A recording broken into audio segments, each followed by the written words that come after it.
revue annuelle est une décision de la conférence des chefs d'État et de gouvernement qui a été adoptée en 2013 et l'exercice a commencé en 2014. En fait, il s'agit de passer en revue les textes communautaires qui ont été adoptés par la commission de l'UEMOA et de voir aussi l'évolution des projets et programmes qui ont été implémentés dans le cadre de processus d'intégration au sein de l'UEMOA.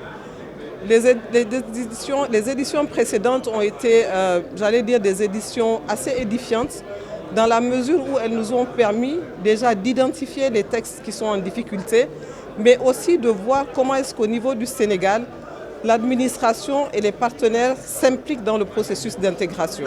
Il faut juste rappeler que c'est un exercice qui se tient aussi bien au Sénégal que dans les autres États de l'Union, donc c'est une revue qui est annuelle. Les résultats sont probants. C'est sûr que l'année dernière, nous avons eu quelques difficultés dues particulièrement à l'introduction de nouveaux textes qui n'étaient pas encore bien transposés au niveau des États.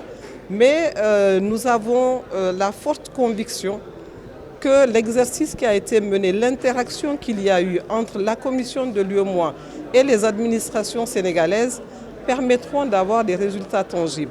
Il y a plusieurs textes qui ont été transposés au niveau du Sénégal, à peu près une dizaine de textes, et la conformité a été appréciée au niveau de la commission de l'UEMOA. De même pour les programmes et projets, nous avons eu de réels résultats dans le cadre du suivi donc, de ces projets et de ces programmes communautaires. Les projets qui ont été introduits sont du domaine de la santé, ce sont aussi du domaine dans le cadre de la gouvernance économique. Et le seul texte qui a été retiré, c'est le texte qui est relatif à la conférence donc, des architectes. C'est un texte qui a été complètement adopté, donc il n'était pas question il n'était pas utile qu'il soit repris au cours de cette année.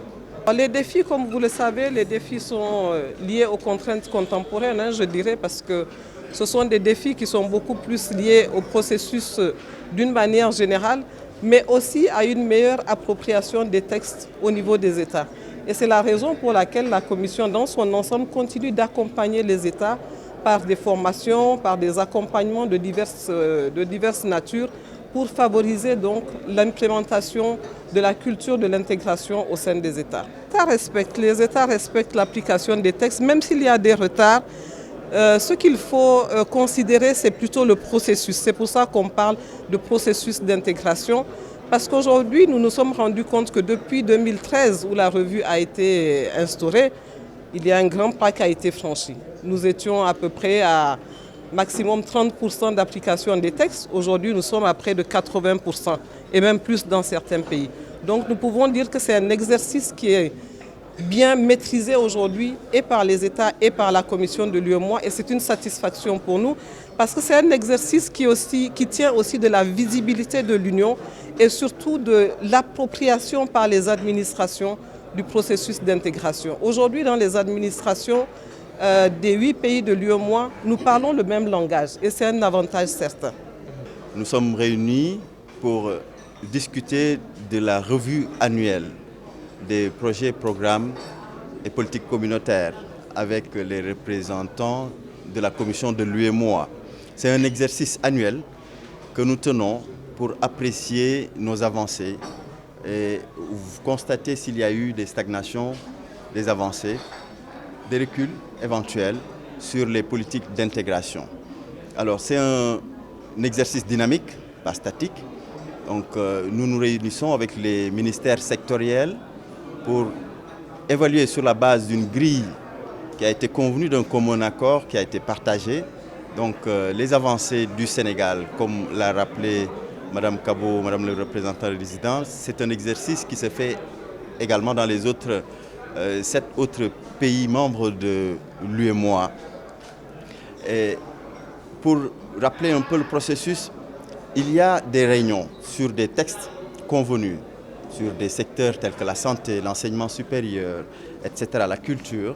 Donc les experts se réunissent avec les experts de l'UEMOA, bien sûr, pour convenir un peu de réformes à mettre en place afin qu'on ait les mêmes textes, les mêmes normes dans tous les pays membres de l'UEMOA. Et après cela, les ministères sectoriels se réunissent également sur ces textes pour échanger, procéder à des validations. C'est bien après cela que le Conseil des ministres de l'UEMOA s'est réuni pour l'adoption de ces textes qui ensuite doivent être intégrés dans l'ordonnancement juridique interne.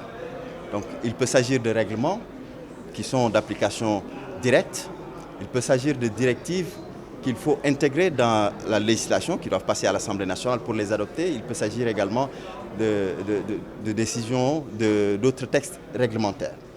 Alors, il peut arriver également que le Sénégal ait déjà dans son dispositif des éléments d'un texte qui est pris au niveau communautaire.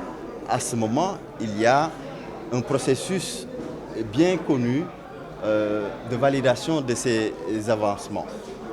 Il peut arriver également un autre cas dans lequel le Sénégal n'a pas encore intégré. Et dans ce cas, il faut intégrer ces changements-là, ces réformes, dans le dispositif juridique national. Donc voilà l'exercice auquel nous procédons.